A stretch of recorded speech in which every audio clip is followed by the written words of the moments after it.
Ternyata pemasar memanipulasi para konsumen.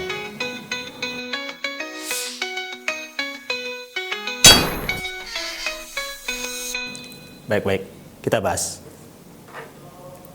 Kalian perhatiin nggak orang saat makan bubur ayam? Ada yang diaduk dengan nggak diaduk. Pernah lihat? Sampai ada yang membuat tim diaduk versus tim nggak diaduk. Kalau kalian, tim yang mana? Sejelas itu orang dalam mengkonsumsi barang sampai membuat perilaku bisa berbeda. Sama-sama semangkok bubur ayam, cara mengkonsumsi bisa berbeda.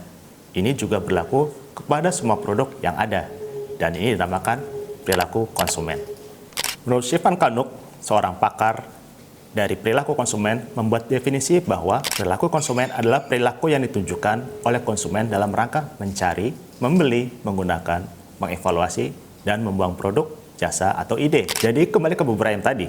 Cara menggunakan atau dalam hal ini mengkonsumsi bubur ayam bisa berbeda antara setiap individu, dan perilaku konsumen ini bisa dibentuk oleh pemasar dengan tujuan untuk meningkatkan penjualan mereka.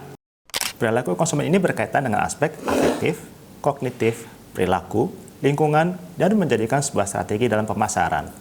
Para pemasar akan mempertimbangkan kondisi afektif dan kognitif dari konsumen, sehingga melalui sebuah stimulasi yang diberikan oleh lingkungan diharapkan akan mengakibatkan sebuah perilaku dari konsumen yang diharapkan oleh para pemasar. Perilaku yang diharapkan bisa menjadikan konsumen selalu tertarik untuk membeli kembali, tidak tergoda oleh produk pesaing, atau malah sampai merekomendasikan produk kepada orang lain.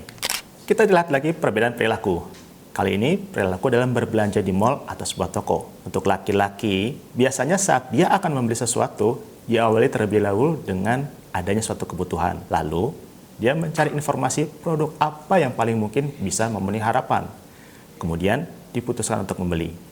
Menuju toko tempat produk itu dijual, mencari produk itu di rak yang tersedia, menemukan produk, menuju kasir, bayar, lalu pulang.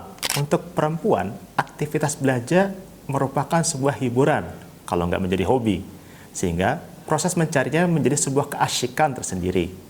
Lalu, kenapa perempuan bisa berbelanja lebih banyak dibandingkan yang sudah dia rencanakan? Hal ini disebabkan oleh perempuan lebih banyak terekspos oleh stimulus dari lingkungan. Karena dia lebih lama berada di dalam toko, sehingga memicu suatu ide baru atas produk yang dia rasa perlu. Ada beberapa teori yang bisa dilakukan oleh pemasar untuk mempengaruhi perilaku konsumen, yaitu classical conditioning dengan instrumental atau operant conditioning. Mari kita bahas. Classical conditioning ditemukan oleh Ivan Pavlov, seorang filosof dari Rusia, yaitu jenis pembelajaran yang tidak disadari atau otomatis. Proses pembelajaran ini menciptakan respon terkondisi melalui asosiasi antara stimulus tak terkondisi dan stimulus netral. Gampangnya begini.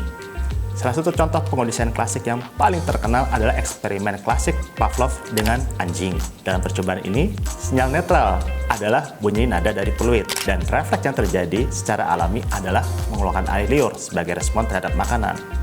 Dengan mengasosiasikan stimulus netral, yaitu suara peluit, dengan stimulus tak terkondisi, yaitu makanan, bunyi nada saja dapat menghasilkan respon dari anjing, yaitu air liur tanpa adanya makanan yang disajikan.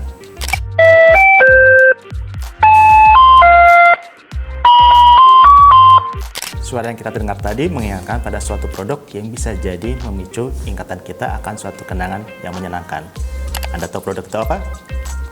Condition instrumental atau operant conditioning pertama kali dijelaskan oleh B.F. Skinner yang terkenal dengan kotak Skinner-nya. Ia menggunakan penguatan atau hukuman untuk mendorong atau menghalangi perilaku. Jadi strategi yang dilakukan oleh pemasar untuk mempengaruhi perilaku dari konsumen adalah dengan cara memodifikasi afektif atau perasaan terhadap produk yang dijual, membuat menjadi keterikatan secara emosi dengan produk, dan juga bisa memberikan tambahan informasi agar kognitif dari konsumen semakin banyak dan lengkap, sehingga diharapkan akan percaya dan puas terhadap produk yang dipasarkan. Lalu bagaimana proses afektif maupun kognitif bisa mencapai konsumen? Melalui sebuah media dalam sebuah lingkungan yang menjangkau panca indera konsumen. Media ini bisa konsumen yang secara sadar dan sengaja memang mencari informasi karena adanya kebutuhan. Tapi juga konsumen bisa terpapar secara tidak sengaja karena dia berada di sebuah lingkungan. Sehingga saat konsumen muncul sebuah kebutuhan, maka proses pencarian informasinya akan lebih mudah. Apalagi dalam era digital. Dan juga karena sudah pernah terpapar oleh informasi dan stimulus, konsumen sekarang menjadi lebih pintar dalam memilih produk yang paling sesuai untuk kebutuhannya.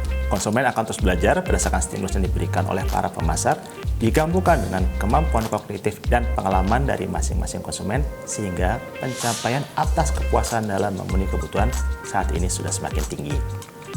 Kembali ke soal perbedaan laki-laki dan perempuan dalam belanja.